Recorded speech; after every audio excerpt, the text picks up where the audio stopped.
The way that we give is an indication of our love for God. After all things belong to God. God says in Psalm 50 and verse 10, "For every beast of the forest is mine, and the cattle on 1,000 hills." Everything that we have has come from God, and God has only loaned them to us. John 3 and verse 27 says, "A man can receive nothing unless it has been given to him from above." And we can never outgive God. In Luke 6:38 we read, "Give, and it shall be given to you. Good measure, pressed down, shaken together, and running over, will be put into your bosom. For with the same measure that you use it, it will be measured back to you." We give so that the Lord's church can better carry out its mission here on earth. And the world must be evangelized, the church must be edified, and the needy must be helped. But we see that giving is a command of God. In 1 Corinthians 16, 1 and 2, we read, "Now concerning the collection for the saints, as I have given orders to the churches of Galatia, so you must do also on the first day of the week. Let each of you lay by in store as you have prospered, that there be no collections when I come."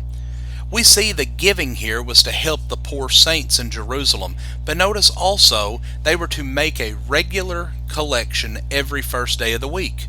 And because of everything God has given to us, including His Son to die for us, we should be anxious to give back to Him.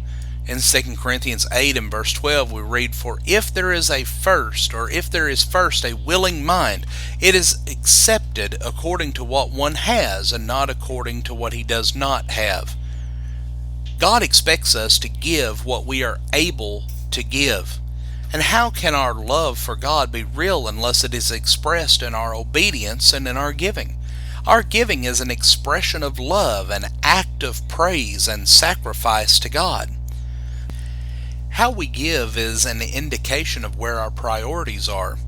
Jesus says in Matthew 6, 19 through 21, "Do not lay up for yourselves treasures on earth, where moth and rust destroy, and where thieves break in and steal.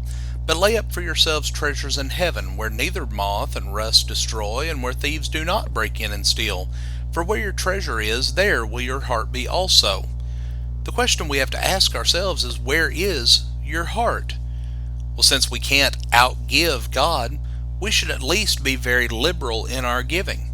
As we saw in 2 Corinthians 9, 6 and 7, "He who sows sparingly will also reap sparingly, and he who sows bountifully will also reap bountifully. So let each one give as he purposes in his heart, not grudgingly or of necessity, for God loves a cheerful giver." Our giving is something that is to be planned. We should not give because we feel we have to give, nor should we be resentful that we have to give in order to please God. We should be glad that we can give to the Lord. And we should never try to impress others with the amount of our giving. If we do, we've already received our reward. Giving is something that needs to be a private matter. We should not seek recognition for the things that we do. Jesus says in Matthew 6, 1 through 4, "Take heed that you do not do your charitable deeds before men to be seen of them. Otherwise you have no reward from your Father in heaven. Therefore, when you do a charitable deed, do not sound a trumpet before you as the hypocrites do in the synagogues and in the streets, that they may have glory from men. Assuredly, I say to you, they have their reward. But when you do a charitable deed, do not let your left hand know what your right hand is doing, that your charitable deed may be in secret, and your Father who sees in secret will himself reward you openly." We should seek the approval only of God, and not the glory of men.